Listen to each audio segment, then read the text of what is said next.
Now, I wasn't going to post another one today, and you think, oh God, is he back again? But something just happened, and I think it's really important that I share it with you.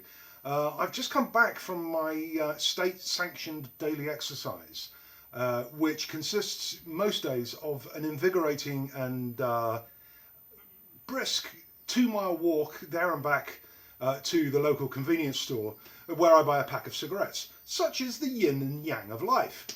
Anyway, never mind all that for the moment. I was getting towards the little co-op shop just about half an hour ago now, and what can I hear from an open window of a house in a street just behind the main road? But something that sounded a bit like this.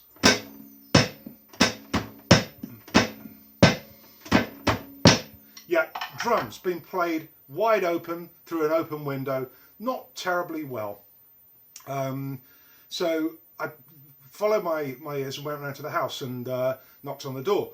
And there's a certain way that you can knock on the door that you can make it sound really angry. Now, if you're under 30, you won't understand this, and you won't be able to do it until you've got a little bit older. It's just one of those kind of maturity things. So you can just knock on the door and make it sound like you're really cross. I mean, if you've got knockers you can practice on, then you know, give it a try. But it's a kind of older, middle age kind of skill that you will just develop organically as time goes on. So anyway, here I am outside the house. The drums are pouring out the window. There's no car on the drive, so you know the scenario. Mum and Dad are in the half-hour queue at Lidl or somewhere, and Junior has taken the opportunity to entertain the neighbourhood with his very best Joey Jordison. So I knock on the door, and a young lad, about 14, opens the door. Yeah. I said, I've come about the drumming.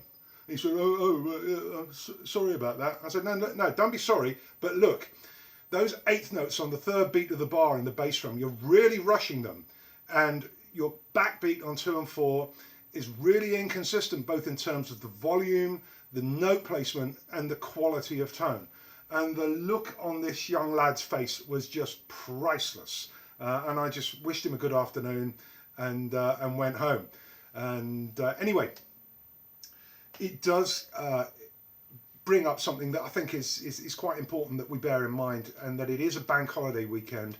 Everybody is stuck at home, and it's important that we try and incorporate a measure of consideration for the people nearest to us when we're practicing. I mean, in spite of what you see, the high-tech virtual reality digital world of Lockdown Licks Studios is actually quite basic. It's just an outbuilding at my house. Not everybody is not soundproof. Not everybody has even that kind of luxury. Some people can, you know, live in flats and they have neighbours living below, and it's a problem. And there are things you can do. I mean, if you've got a pair of brushes, you can do your daily hand workout, whatever that may consist of, just using a pair of brushes. This is a new brush pad that Bill Sanders has brought out, incidentally, which I recommend very highly. So, you know, you can do that all day long.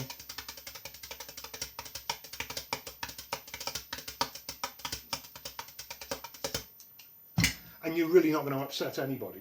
And we all know the other thing. If you don't have a brush pad, a newspaper will do just as well. Now, we all know all the things like practicing on a pillow, using pads.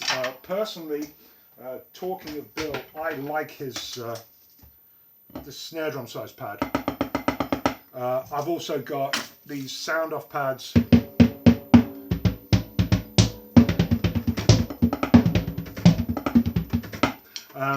And the other one that I have is one of these old moon gel pads that they didn't make for very long, which is so unresponsive. It's like trying to practice on a bowl of soup. But you know, do try to keep your spirits up and keep your hands working, keep loving those drums, but just be mindful of the people who are living around you, and have a great day, and I'll see you all tomorrow. Cheers.